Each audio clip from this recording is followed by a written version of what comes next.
Hi, this is Don Graves. Today I'm talking with Jamie Hopkins, professor here at the American College, and we're going to talk about the prudent use of housing wealth and retirement income planning. Jamie, welcome. Thanks for having me here, Don. Thanks for being with me. This is going to be an exciting conversation today.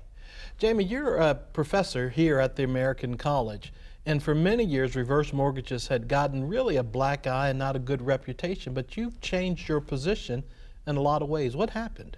Yeah, so Don, I was like a lot of other people in the financial service industry now who kind of have a negative view of reverse mortgages. And my position's really changed over time. At first, I had a lot of misconceptions. I didn't understand them well. I didn't understand how they fit into a retirement income plan. But the more I started looking at them, the more I started understanding that there's good ways to use these. And not just good ways, some of these are going to be the best ways to help people. You know, we are going to take one of the biggest assets that Americans have, right? And we need to take that asset, your home equity, and turn it into income. Protect your wealth, grow your wealth. And the reverse mortgage is one of the ways to do that. And there have been some rule changes too, which has kind of maybe even pushed this more into our industry. The way that reverse mortgage companies and how they're looking at these are going to have to change. And the industry in financial services is going to have to change too. Just last week, or even this week, there was an article in Forbes magazine, and you write for Forbes. It was the second such article, probably within 3 or 4 months, highlighting positively the reverse mortgage.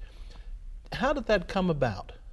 Yeah, so I was actually at a NAFA conference, and I was doing a presentation on reverse mortgages. And I was surprised, and I don't know why I'm surprised again, but I was surprised that people really didn't understand some of what I think are kind of the main reasons why we need to look at reverse mortgages. You might not understand all the details, but you get some of the main points, and I wasn't seeing that. So what I said is, I've got to put this out in front. I care about this topic. I write on retirement income. So I really drafted what to me was, as somebody called it, a manifesto earlier today on it, but I wanted to get across what are the main strategies. How can we take your home equity and turn it into income in retirement and actually improve your situation? That's really what my focus was on. The article you wrote, the most recent article, highlighted 4 particular strategies. Yeah. I'd like to just take each of those one at a time. Okay. And before we do that, for those who may not understand or know, the reverse mortgage has been around since 1961. It's been part of the federal government since 1988. It's simply a way for retired homeowners to leverage the value of their home, turn it into tax-free money, and use it for strategic, comprehensive financial planning purposes. Most people don't know it in that regard. They know it from maybe the television or the postcard sense, but they don't know it from a strategic planning perspective. This is why the work that you're doing, Jamie, is very, very helpful. So let's take the one strategy. I don't remember all 4 of them, but just choose the first one. So the first strategy I started talking about there was taking that reverse mortgage as what I would say is a bridge up early in retirement to defer Social Security. Okay. And so one of the strategies is, let's see, can we defer Social Security? What do we get when we defer Social Security? We get a lot higher benefits, right? And so you get somewhere between 7 to 8% per year from 62 to 70, right? Guaranteed increases in your benefits when you defer each year. Now, a real simple concept with this is, if I can get a 7 to 8% guaranteed return on something, and I can borrow money at 4%, right? Well, I'd do that all day long, Don. I wouldn't do anything else. I wouldn't have to work again. If I could get loans and go get guaranteed 8% return and borrow at 4%, I would never have to work again. And that's what you can do with the reverse mortgage here. So you're bridging the gap from age 62 to 66 or 67 for full retirement age, or even up to? Yeah, even up to age 70. Now, you're going to have to look at the individual situation, say how much money do we need, how long do we expect to live, some of those things. Now, anyone with a long life expectancy, this is going to work out the best for them. Because one, we get a long run with the reverse mortgage. We don't have to pay it back. We can keep living in that house till we're 95. Right. We also are going to get Social Security benefits out to 95. So it's even better. The longer, the more longevity concern we have, the better this strategy works for us. And if you're husband and wife as a couple, there was a couple that came to me the other day, and they were 62, and they had both elected to take Social Security, but they didn't necessarily need to, Yeah. both of them. And I explained to them, had you ever heard of this strategy? And the man almost hit himself upside the head, and he says, you mean to tell me I could have grown this by 8% and used this other method? He says, why didn't my advisor tell me about Yeah. this? What do you say to an advisor? Because that's happening all the time. Right, advisors need the education, right? And that's what we do here at the college. In the RICP program, we talk about effective uses of Social Security, effective uses of home equity and reverse mortgages. This is comprehensive planning now, right? That's the big piece of this, is we can be really good in Social Security and we can be great in insurance. But if we're missing all of your home equity and I don't discuss it, guess what? That's probably their largest asset. Sure. Right? Sure. And so if we're missing their largest financial asset, we're not doing our job well, right? It's almost financial malpractice. I don't mean to be Yeah. so stunning, but it is. Yeah, and it's similar to 5 years ago. You could walk into a place and hear somebody say, we don't talk about long-term care planning because we don't do long-term care insurance. That's not happening anymore because exactly that. You'll get sued now if you say I do comprehensive planning and somebody asks you a long-term care question. You say, you know, we don't do that because we don't believe in long-term care insurance. Right. You know, I'm an attorney. I've heard that from other attorneys. They'll sue you the next day. Sure. That's a concern. So the industry is going to have to move. There's compliance issues in the way. So when I say that it's a failure here, I'm not saying at an individual level every time. As a financial planner, these tools aren't always available to you yet. Your software might not build in reverse mortgages. You didn't have education on it. Your company doesn't do it. I understand that. The industry is going to have to change, though, and it is changing. You know, we're seeing software companies, as of this year, adding reverse mortgages into the financial planning software. Sure, yes. The second strategy you talk about in the Forbes article was what? So another strategy I talked about in there was kind of taking income from your house to lower down what we'd say is your taxable income. So we can do some planning there, maybe a Roth conversion, and maybe do that over a couple years. Give me an example of how that would work or how that could look. Yeah, and so how that would look is, let's say I've got $200,000 in an IRA. I've been putting that money in there, I've been taking tax deductions for it. When I take a withdrawal from that in the future, what's going to happen? What's going to happen is I'm going to pay taxes on the money that comes out. Now, once I hit 70 and a half, I'm going to be forced to take money out too. So the government's going to come say, you know what, Jamie, can't keep deferring these taxes, it's time to pay up. Now, I might decide I can actually do this earlier. Why would I might want to pay taxes earlier? It's because of a Roth conversion. I pay taxes today and I put into a Roth IRA. Well, Roth IRAs don't have required minimum distributions after 70 and a half. So I can use the money when I want to. And for some people, that's a good enough reason that you're not being told when you have to spend the money.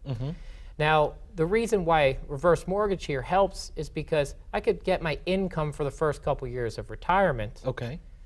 not be treated as taxable income, because as we're taking our loan, it's not taxable income, which Right. means I can keep my tax rate down and convert a little bit of that IRA each year over to a Roth. And so that can really help me out. Sometimes it's just mentally, and there are tax benefits of that. Take us a little while to get into all those, but you know, there are tax benefits there available too. Very strategic. Very strategic. You mentioned a third thing. Yeah. So another one that's great is actually, you know, something that you brought me on to originally, which is I move into retirement. Let's say either I want to downsize or I've got a little bit of some, you know, kind of mortgage debt outstanding. And I've got an outflow of cash happening, right? Well, how can I kind of reduce some expenses? Well, one of them, I can pay off essentially that outstanding mortgage, right? By really converting it over to a reverse mortgage. Yes. So now what I've done, right, is I've taken away that outflow of cash. And instead, right, now I can spend that money on other things. Sure. So my Social Security benefit comes in. I don't have to send half of it out for my mortgage company. I don't have to worry about that. And for a lot of people, I'm going to be limited on income generation. There's only so many things I can do. So I'm going to have to focus somewhat on expenses. As we see more and more people moving into retirement now with mortgages outstanding, Sure. that's going to become a more widespread option, right? There's a lot of people that's available to. I think that's going to be huge. A recent study I saw earlier this year said that 87% of boomers going into retirement will own a home, but 68% will have a mortgage payment.